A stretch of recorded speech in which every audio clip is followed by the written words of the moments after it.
ओम शांति। हाणे असां बाबा खे यादि कंदासीं। महात्मा भक्ति जे विच में वेठी है। निराकार रूप में बाबा खे यादि करो। मन में कोई भी ॻाल्हि जो बाबा खे ॿुधाए छॾो।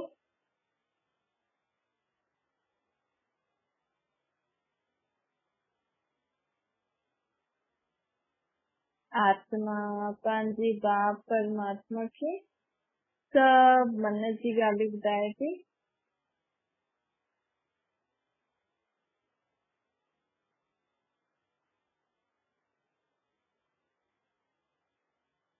ओम शांति। जो मीठा मीठा श्री बाबा ब्रह्मा जे तन द्वारा सुनता मीठे मीठे वार बाबा चवंता कि हाणे मां तव्हांखे ज्ञान जा रतन ॾियणा आहिनि। निराकार परमात्मा असांखे कहिड़ो धन ॾींदो आहे, कहिड़ा रतन ॾींदो आहे? ज्ञान जा रतन।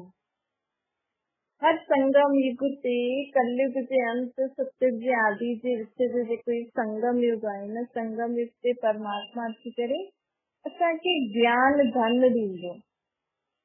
जेकी आत्मा हिन समय परमात्मा जे इहे जेको ज्ञान जो धन प्राप्त कयूं, पंहिंजी बुद्धि में धारण कयूं, त हुनजा अॻियां जा 21 जन्म उहा मालामाल थी वेंदी। अर्थात 21 जन्मनि ताईं उन्हनि खे कॾहिं बि धन जी कमी न थींदी।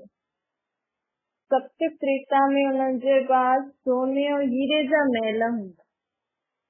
ये वटि जेका हाणे इहे परमात्मा जो ज्ञान धन प्राप्त करे कंदी, कोटन में कोई में भी कोई आत्मा परमात्मा जो इहो ज्ञान धन प्राप्त करे सघी। छो जे हिन ज्ञान खे प्राप्त करण लाइ आत्मा खे खुद खे पहचानणो हूंदो आहे, परमात्मा खे पहचानणो हूंदो आहे।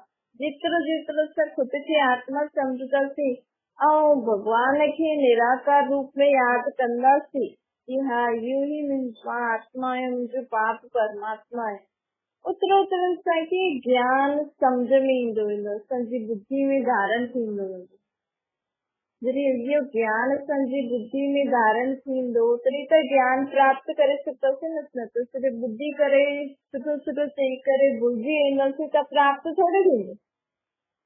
भई बाबा चईंदो मुंहिंजो ज्ञान कोई बि थोरो बि ॿुधे त उहो स्वर्ग में अची वेंदो, लेकिन भले उते उन्हनि खे धन बि हूंदो, लेकिन जेको ज्यादा धन अगरि खपे असांखे, बाबा चए उनजे लाइ पंहिंजी पाण खे आत्मा सम्झी करे मूंखे निराकार रूप में यादि करे मुंहिंजे हिन ज्ञान खे सम्झी करे जीवन में धारण करे। ये अविनाशी ज्ञान रतन है।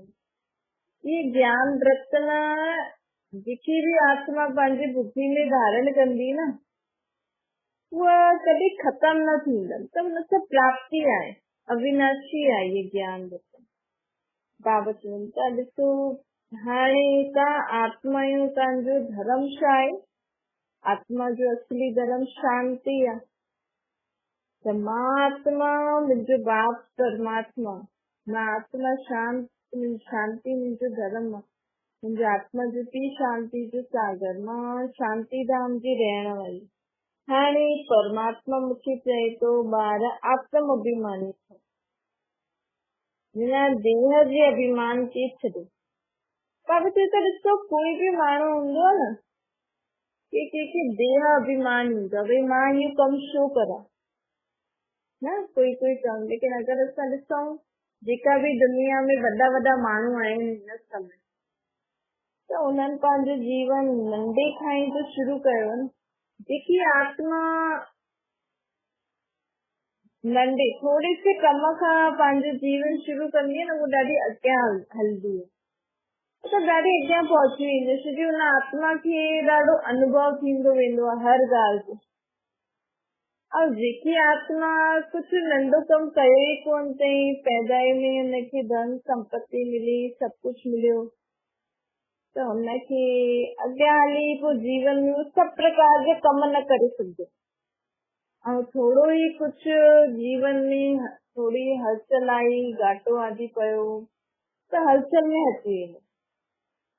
लेकिन जेको माण्हू नंढे खां शुरू कंदो आहे न, नंढे खां शुरू कंदो, मथे ताईं पहुची बि वञे ऐं कुझु थिए अहिड़ो वापसि खां 0 ते पहुची वञे त वापसि खां हुनखे कमी पइजी वञे, हुनखे एॾो न लॻंदो। हुनखे चईंदो भई मां जीअं शुरू कयो भले घाटो पइजी वियो, मां वापसि खां करे थो सघंदुमि। इन करे हर ॻाल्हि जो अनुभव हुजणो खपे इंसान खे। इन करे बाबा चए थो अगरि आत्मा सम्झी करे जीवन जींदा न त तव्हां कॾहिं बि जीवन में रुकंदा न, कॾहिं बि कहिड़े बि कम खे नंढो वॾो न सम्झो। भई आत्मा हिन दुनिया में आई आहे, शरीर वरितो अथई, पाठ वॼाए थी, त आत्मा खे पंहिंजे शरीर खे खाराइण पीअण लाइ कुझु न ॾियणो, कपिड़ो आदि घर आदि कीअं न कीअं करे अनेक प्रकार जा कम आहिनि न। त आत्मा कोई भी प्रकार अगर आत्मा अभिमानी हूंदी न, भई खुद खे आत्मा सम्झंदासीं त सब प्रकार जो कम करे पंहिंजे जीवन में सुख शांति सां रही सघंदा आहिनि। अॼु माण्हू खे दुख अशांति देहाभिमान जे कारण आहे। छो सोचनि था असां त एॾा वॾा आहियूं, असां त एॾा वॾा आहियूं, असां हीअं आहियूं, असां हूअं आहियूं, असां सां गॾु एॾो घाटो थी वियो, असां थोरी हीअं हलंदासीं, असां थोरी इहो कमु कंदासीं नंढो कमु। लेकिन बाबा चए थो अगरि आत्मा सम्झंदव त आत्मा सम्झी करे कोई बि कमु कंदव त नंढो वॾो न लॻंदो। छो कि आत्मा सम्झंदासीं त सोचंदासीं न भई आत्मा त पाठधारी आहे, आत्मा खे त पाठ वॼाइणो ई आहे। आत्मा बिना पाठ वॼाए रही न सघंदी। जेको असां इहे सोचूं था, ॻाल्हायूं था, कुझु बि करूं था न, इहा आत्मा पाठ थी वॼाए।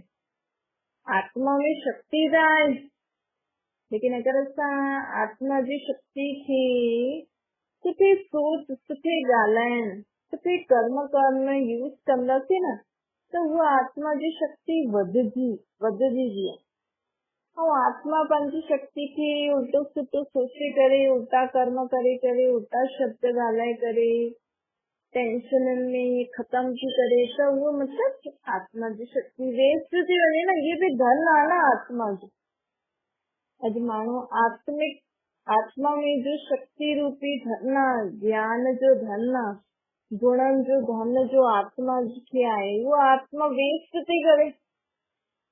असांखे बाबा चए थो कॾहिं बि जीवन में कोई बि कमु नंढो वॾो न सम्झो। आत्मा खे पाठ वॼाइणो आहे त कुझु न कुझु त करणो ई पवंदो न। त बाबा चए थो आत्म अभिमानी ठहो। मां हाणे तव्हांजे दुखनि खे दूर करणा आहिनि। भक्ति मार्ग में मता मुंहिंजी महिना कंदा हुया न। बाबा चए थो सत्युग में आत्मा हूंदी, लेकिन आत्मा सत्युग में कॾहिं बि ईअं न चईंदी कि हे भॻवान अच मूंखे दुखनि सां छुड़ाए। हिन समय आत्मा छो थी चए हे भॻवान अच मूंखे दुखनि सां छुड़ाए? छोकी आत्मा दुखी थी वई आहे न। आत्मा दुखी थी वई आहे।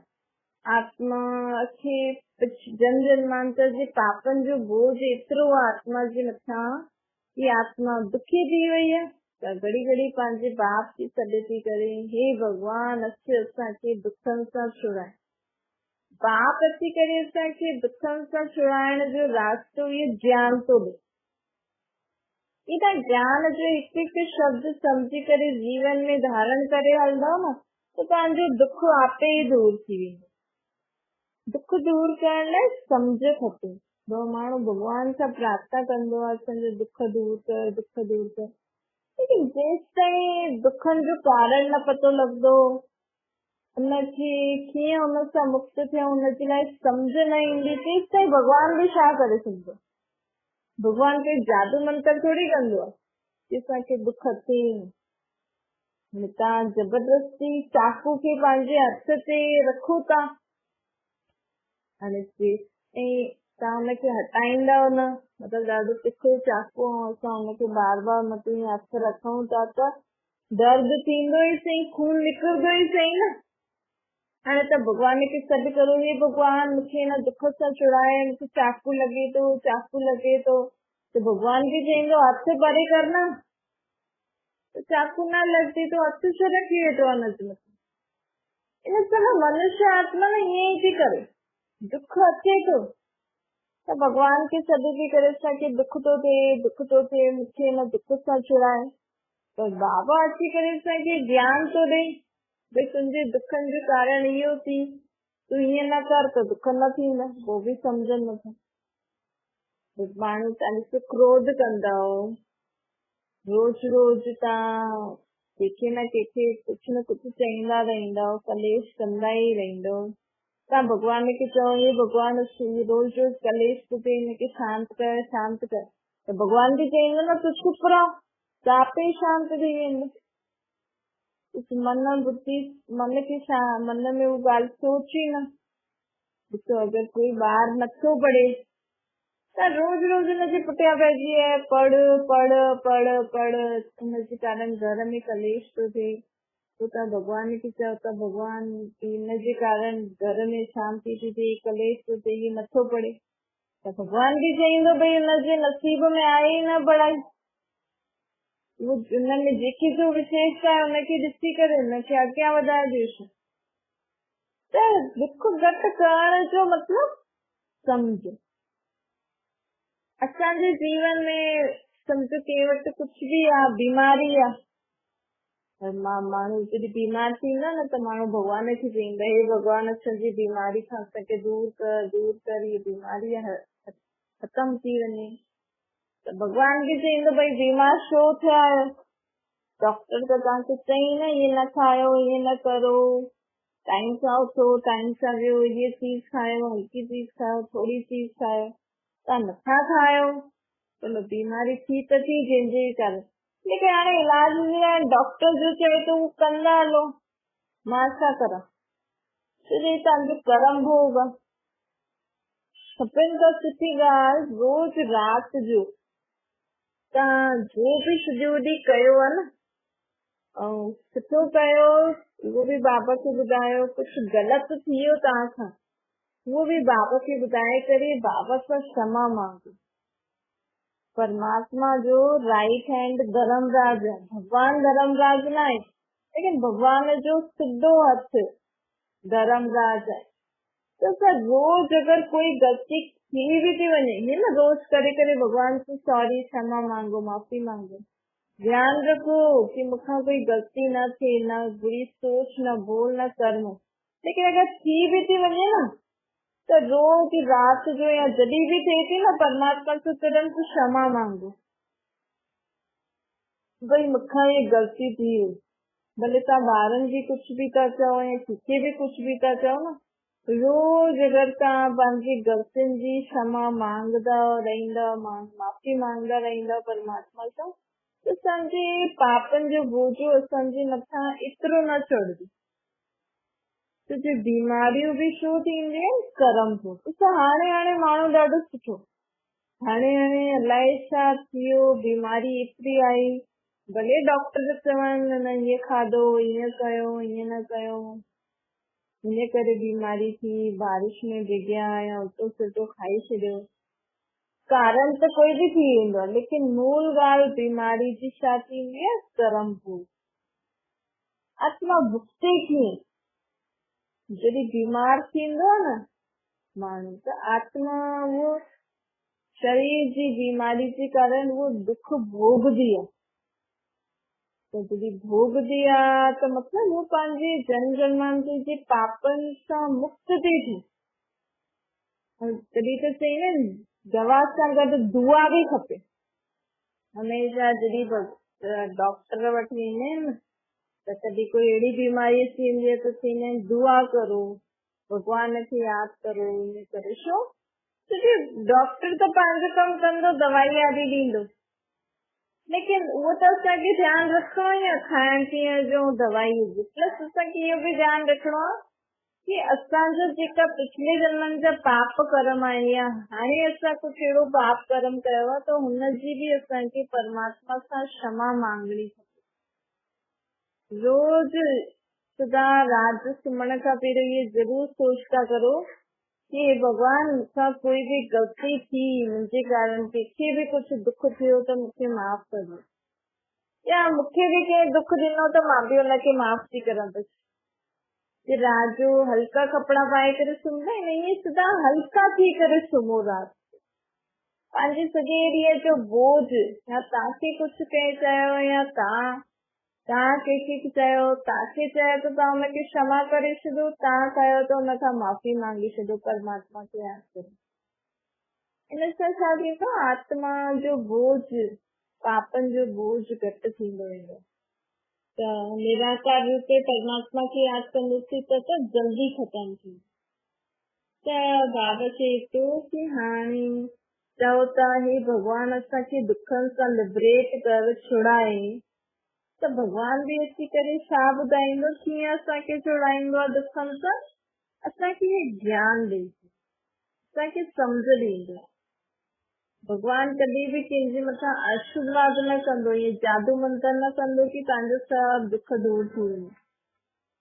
तव्हांखे सम्झ ॾींदो भई तव्हांजो इहो दुख छो आयो आहे, ऐं इन सां मुक्त थियण लाइ तव्हांखे छा करणो पवंदो। तव्हां करो न करो ही तव्हांजी मर्ज़ी। भगवान तो सिर्फ ज्ञान ॾींदो, भगवान खे ज्ञान जो सागर चवंदा आहिनि। त दुख हरता सुख करता अर्थात दुखनि सां छुटण जो रास्तो ॿुधाइणो आहे असांखे। जे डॉक्टर भी छा कंदो, तव्हांखे दवाई ॾींदो, तव्हांजी बीमारी खे खणी थोड़ी वठंदो आहे खुदि, छा ॾींदो, तव्हांखे दवाई ॾींदो न। डॉक्टर वटि माण्हुनि खे एॾो विश्वास हूंदो, डॉक्टर खे माण्हू भॻवान जे रूप में पूजदा आहिनि। डॉक्टर कोई बीमारी आई, डॉक्टर खे ट्रीटमेंट करायो त बस निश्चिंत थी वेंदा आहिनि, हाणे सभु ठीक थी वेंदो। इहो ई भॻवान जे मथां विश्वास न रखंदा आहिनि माण्हू। अगर भगवान खे भी कोई कभी कुछ ॻाल्हि थी वई न, अगर भगवान खे ॿुधाए छॾियो त निश्चिंत न थींदा आहिनि, त बि टेंशन खणंदा रहंदा आहिनि कि अलाए छा थींदो। भई तव्हां भगवान खे ॿुधाए पोइ त तव्हां निश्चिंत थियण खपे न, पोइ तव्हांखे टेंशन हुजणी ई न खपे। जॾहिं तव्हां डॉक्टरनि जे मथां एॾा विश्वास था करो त भगवान जे मथां नथा रखो त ग़लति आहे न। अगर माण्हू भगवान जे मथां विश्वास करण लॻी वञे त उहो कॾहिं दुखी परेशान थिए ई न। भले हुनजे घर में रोटी न हुजे खाइण लाइ, लेकिन हुनखे विश्वास हूंदो कि मूंखे मुंहिंजो परमात्मा बुख न विहारंदो। भले मां त हुनखे ॿुधाए छॾियो भई हुनजे घर में रोटी आहे न आहे, हुनजा ॿार कीअं आहिनि, छा आहे छा न, जो भी ॻाल्हि थिए थी जीवन में, कोई भी परिस्थिति, तव्हां पंहिंजो बोझ उतारे छॾियो भई तुंहिंजे घर में अहिड़ी ॻाल्हि थी वई, तुंहिंजे घर में रोटी न आहे, तुंहिंजे घर में पैसो न आहे, तुंहिंजा ॿार ईअं थी, अरे तूं ॼाण, तुंहिंजो कमु ॼाण। जे मनुष्य आत्मा खे परमात्मा जे मथां निश्चय थी वियो न, त उहो कॾहिं टेंशन खणी न सघंदो, कॾहिं जीवन में रोई न सघंदो, कॾहिं कंहिंजे लाइ बुरो सोचे ई न सघंदो। भई अगर उनखे भी कोई बुरो चईंदो न, तो वो ये सोचदो अरे परमात्मा जे ॿार खे ईअं थो चए, तव्हां भी बाबा तव्हांजे ॿार खे ईअं थो चए, मूंखे थोड़ी चई, परमात्मा जे ॿार खे चई। त हिन रीति बाबा चए थो ॿियनि जे मथां कहिड़ो अख बंदि करे विश्वास कंदा आहिनि न माण्हू, लेकिन कोई दुख परेशानी अचे थी, भगवान खे ॿुधाए छॾियो परमात्मा खे, त हुनजे मथां निश्चय न हूंदो, विश्वास न हूंदो, तो भी टेंशन कंदा रहंदा आहिनि, त बि सोचदा रहंदा आहिनि अलाए छा थींदो, कीअं थींदो, कॾहिं थींदो।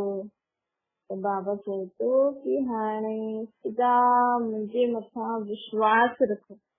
असां परमात्मा जे मथां विश्वास रखंदासीं न, त भले असांजे जीवन में कुछ भी थिए थो, लेकिन असांखे सिधा लॻंदो हिन में कुछ न कुछ कल्याण आहे।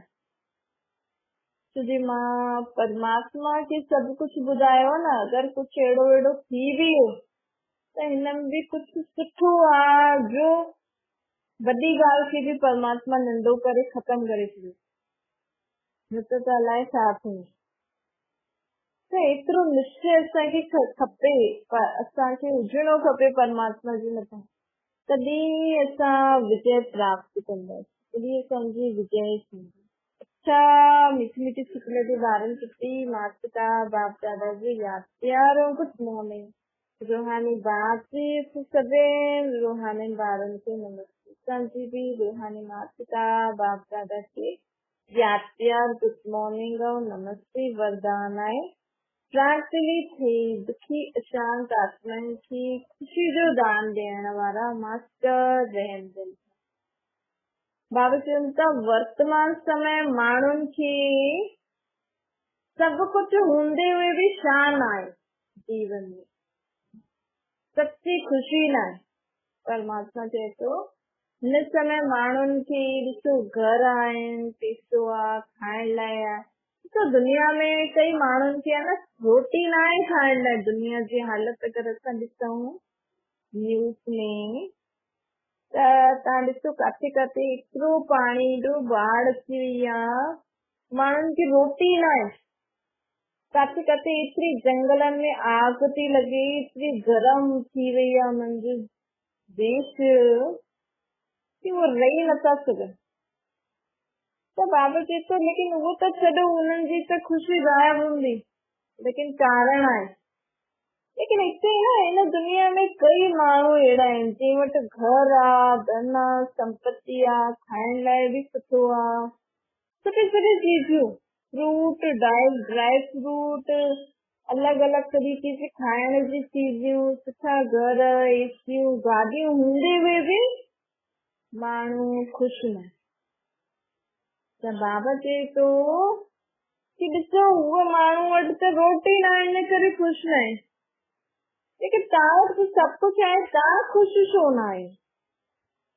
छो छोकि हिन समय आत्मा खे ये शक्ति न आहे, आत्मा खे गुण न आहे, आत्मा खे ख़ुशी जो खजानो न आहे, तॾहिं उहा सभु कुझु हूंदे हुए बि हुन वटि उन्हनि खे यूज़ कंदे हुए बि ख़ुशि नथी थिए। आत्मा जीअं चई न भई हिन में गुण बि त हुजणा खपनि न अहिड़ा न। कॾहिं कॾहिं के माण्हू खे सम्झो नंढे घर मां कोई वॾे घर में आयो या गोद वतन या शादी करे आई, त हुनजे नंढे घर वारे संस्कार उहे ई उथणी वेहणी खाइणी, भले महल में रहंदी हुजे, लेकिन ओड़ा हलणी चलणी जो संस्कार बि त हुजणु खपनि, आदती बि त हुजणियूं खपनि न।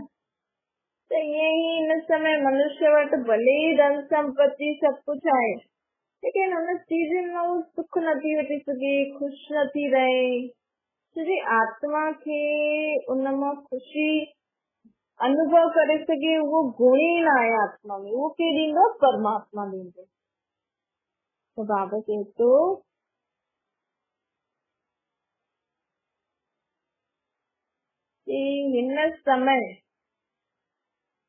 हिन समय ते दुखी अशांत आत्माउनि खे ख़ुशी जी अनुभूति कराइण, ये सभिनि खां वॾी सेवा आहे।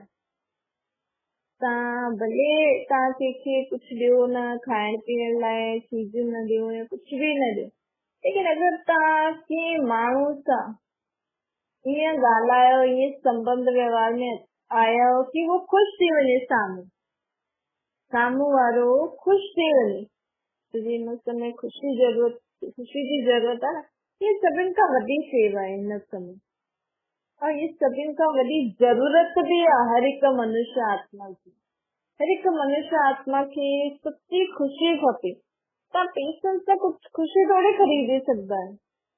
तव्हां पैसनि सां सच्चो प्यार, शांति, सुख न वठी सघंदा आहियो, सुख ख़रीदे थोड़ी सघंदा आहियो।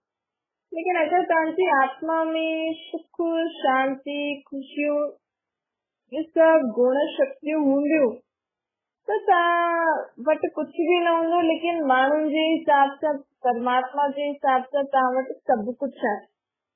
छोकी आत्मा दाल रोटी खाइण में बि सुख जो अनुभव करे, पंहिंजे परिवार सां गॾु रही करे ख़ुशियुनि जो अनुभव करे, ये सभिनि खां वॾो धन आहे। त बाबा चए थो कि हाणे तव्हां दाता जा ॿार ठही करे सभिनि खे छा ॾियो, कंहिंखे ख़ुशी ॾियो, कंहिंखे सुख ॾियो, कंहिंखे शांति ॾियो, छोजी हिन समय मनुष्य आत्माउनि खे इहे ई ज़रूरत आहे। कोई तव्हांजो दुश्मन बि हुजे न, हुनजे लाइ बि तव्हां सुठो सोचो, रहम करो, दया करो, शुभ भावना, शुभकामना रखो। स्लोगन आहे, ज्ञान योग जी पालना ही रूहानी पालना है। हिन पालना सां शक्तिशाली ठाहियो। मतलब कि बाबा चए थो कि ॾिसो माण्हू सोचदा आहिनि पालना मतलब ॿारनि खे पालदा, उन्हनि खे कपिड़ा रोटी आदि स्कूल आदि पढ़ाईंदा, चीजियूं आदि ॾींदा। ये तो शरीर जी पालना थी वई, मतलब तव्हां देह जी पालना था करो। लेकिन हुनजी आत्मा खे जो गुण शक्तियूं खपनि, सम्झ खपे, हुनखे चइबो आहे रूहानी पालना, मतलब आत्मा जी पालना। वो के ॾेई सघंदो? परमात्मा। हाणे परमात्मा असांजी पालना कीअं थो करे? असांजी आत्माउनि में शक्ति थो भरे, असांजी आत्माउनि में गुण थो भरे, असांजी आत्मा खे ज्ञान थो ॾे। परमात्मा जॾहिं बि ज्ञान ॾींदो आहे न, हमेशह असांखे चईंदो आहे कि मां तव्हांजी आत्मा सां थो ॻाल्हायां, मां तव्हांजी आत्मा खे इहो ज्ञान थो ॾियां कि हे आत्मा तुंहिंजे दुखनि जो कारण थी, ये विकार बुराई, हे आत्मा तुंहिंजो ये शरीर बीमार थियो थी छोजी तुंहिंजे पिछले जन्मनि जा पाप कर्म थी। उन्हनि सां छुटकारो पाइण लाइ मां तोखे ये ॻाल्हि चई सघंदो आहियां, ये तुंहिंजी मदद करे सघंदो आहियां कि मां तोखे ये ज्ञान थो ॾियां कि तू खुद खे आत्मा समझो, मूंखे निराकार रूप में यादि कंदी आहे तो तुंहिंजा सब दुख परेशानियां दूर थी वेंदी। तो ये परमात्मा जेको रोज रोज असांखे ज्ञान तो ॾे न, असां परमात्मा खे यादि करे पंहिंजे अंदर शक्तियूं था भरूं, ये परमात्मा असां आत्माउनि की पालना तो ॾे। और ये पालना सिर्फ परमात्मा ही ॾेई सघंदो। और असां भी अगर ॿियनि खे परमात्मा जी ज्ञान ॿुधाईंदासीं, कोई भी ॻाल्हि तव्हांखे रोज सुठी लॻे थी बाबा जे ज्ञान में, त उन्हनि खे भी आत्मा समझी करे ॾींदव न, त उन्हनि खे भी परमात्मा जी पालना मिलंदी ऐं उहो भी आत्मायूं शक्तिशाली थींदी, तव्हां भी आत्मा शक्तिशाली थी वेंदी। अच्छा, ओम शांति।